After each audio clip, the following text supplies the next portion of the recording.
नमस्कार साथियों, जैसलमेर खबर 24x7 में आप सभी का बहुत बहुत स्वागत है। लोकसभा चुनाव नज़दीक है और राजस्थान की सबसे हॉट सीट बनती जा रही है बाड़मेर और जैसलमेर की लोकसभा सीट। जिस प्रकार विधानसभा चुनाव में बाड़मेर की जो सीट है, जिसमें से शिव की सीट थी, जिसमें रविंद्र सिंह भाटी आते हैं, उन्होंने अपना परचम फहराया था, उसी प्रकार अभी राजस्थान की लोकसभा में बाड़मेर और जैसलमेर की जो सीट है उसको लेके घमासान मचा हुआ है। राजनीति की बात की जाए तो यहाँ पर जातिगत समीकरण, जातिगत आंकड़े काफ़ी फिट बैठते हैं और इस बार कांग्रेस से उम्मीदवार राम बेनीवाल, जो कि राजस्थान लोकतांत्रिक पार्टी हनुमान बेनीवाल से अलग होकर कांग्रेस में आ गए। तो आज आपको बताते हैं कि जो लोकसभा सीट बाड़मेर और जैसलमेर की है, इसमें आगामी दावेदार कौन कौन है, जातिगत समीकरण क्या क्या है। तो आज की हमारी इस स्पेशल सीरीज में आपको हम बताएंगे जातिगत समीकरण के आंकड़े और आगामी दावेदार। तो लोकसभा चुनाव बेहद नज़दीक है, आइए शुरू करते हैं इस वीडियो को। तो इस विधानसभा क्षेत्र में कुल 8 क्षेत्र आते हैं, जिसमें से जैसलमेर, सिव, बाड़मेर, बायतू, पचपदरा, सिवाना, गुड़ामालनी और चौहटन। इन सभी 8 विधानसभा क्षेत्रों को मिला के एक लोकसभा की सीट बनती है। जो इस लोकसभा की सीट को जीतेगा वो दावेदार होगा आगामी सांसद का। तो जैसलमेर विधानसभा सीट में एक तरफा राजपूत समाज महत्वपूर्ण भूमिका में है, वहीं मेघवाल, मुस्लिम और ब्राह्मण भी काफ़ी प्रभावशाली है। ये हम बात करें जैसलमेर विधानसभा सीट की। और शिव विधानसभा की सीट में राजपूत व मुस्लिम समाज महत्वपूर्ण भूमिका में है, वहीं ओबीसी में ओबीसी चारण, मूल ओबीसी समाज भी काफ़ी प्रभावी है, काफ़ी प्रभाव रहता है शिव विधानसभा सीट में। वहीं बात कर ली जाए बाड़मेर विधानसभा सीट की, तो वहाँ पर जाट, मेघवाल, राजपूत समाज महत्वपूर्ण भूमिका में है। चारण, भील, ब्राह्मण, जैन समाज का भी काफ़ी प्रभाव रहता है। अब बात करेंगे अगली जो विधानसभा है उस विधानसभा को लेकर, और उस विधानसभा में बायतू की विधानसभा सीट है, जो एक तरफा जाट समाज की महत्वपूर्ण भूमिका है, वहीं मेघवाल, राजपूत, मुस्लिम, भील समाज का भी काफ़ी प्रभाव रहता है इस सीट पर। पचपदरा की विधानसभा सीट है, इसमें प्रजापत व कलबी समाज का महत्वपूर्ण भूमिका है। मेघवाल, मुस्लिम, राजपूत, जाट, ब्राह्मण समाज का भी काफ़ी प्रभाव रहता है। ये बात की हमने पचपदरा विधानसभा सीट की। और अब बात करते हैं सिवाना विधानसभा सीट पर, जहां पर राजपूत, मेघवाल, कलबी समाज महत्वपूर्ण भूमिका में है, वहीं देवासी, जाट, राजपुरोहित, प्रजापत व माली समाज का भी काफ़ी प्रभाव है। गुड़ामालनी विधानसभा की बात की जाए तो इसमें जाट और विष्णु समाज का महत्वपूर्ण भूमिका है, वहीं मेघवाल, कलबी, प्रजापत समाज का काफ़ी प्रभाव है। और चौहटन विधानसभा से एससी वर्ग यानी शरणार्थी, जाट समाज महत्वपूर्ण भूमिका पे है, वहीं राजपूत, कोली, भील, सिंधी समाज का काफ़ी गहरा प्रभाव है। ताज़ा आंकड़ों के अनुसार बाड़मेर और जैसलमेर लोकसभा सीट पर कुल 21,68,883 मतदाता है। यह आंकड़ा है मतदाताओं का। बाड़मेर जैसलमेर लोकसभा सीट जातीय आंकड़ों के अनुसार जाट व राजपूत बहुल्य सीट है, जिसमें मुस्लिम, मेघवाल, मूल ओबीसी समाज की महत्वपूर्ण भूमिका है। बात की जाए जाट और राजपूतों की, तो जाट और राजपूत बहुल्य सीट है ये। अनुमानित हम आपको सटीक आंकड़े बताते हैं।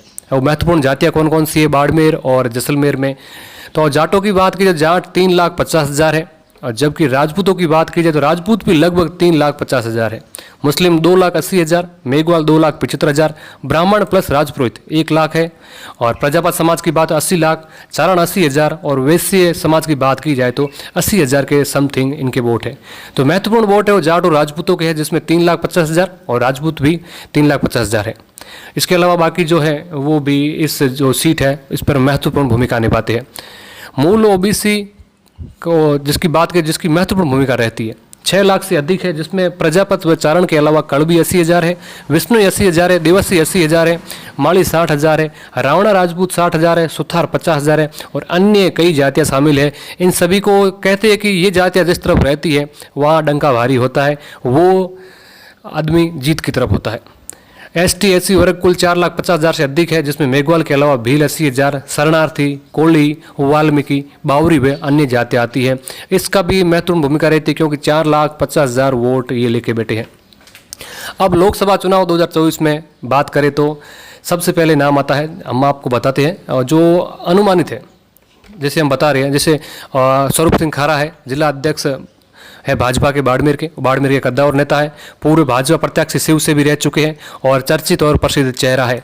और आपको एक और बात बता दें कि अभी हाल ही में जिस रविंद्र सिंह के साथ में भजन लाल की जो बैठक हुई थी, उसमें ये कहा गया था कि रविंद्र सिंह भाटी भाजपा में जा सकते हो, चुनाव नहीं लड़ेंगे। लेकिन उसके बाद एक जो पोस्ट वायरल होती है जिसके अंदर स्वरूप सिंह खारा के अनुशंसा से 10 हैंडपंप शिव विधानसभा में स्वीकृत हुए थे और रविंद्र सिंह के द्वारा सिर्फ 2 हैंडपंप स्वीकृत कराए गए, जो ये वायरल हो गया था। उसके बाद रविंद्र सिंह ने स्पष्ट मना कर दिया कि मैं बीजेपी में नहीं जाऊंगा।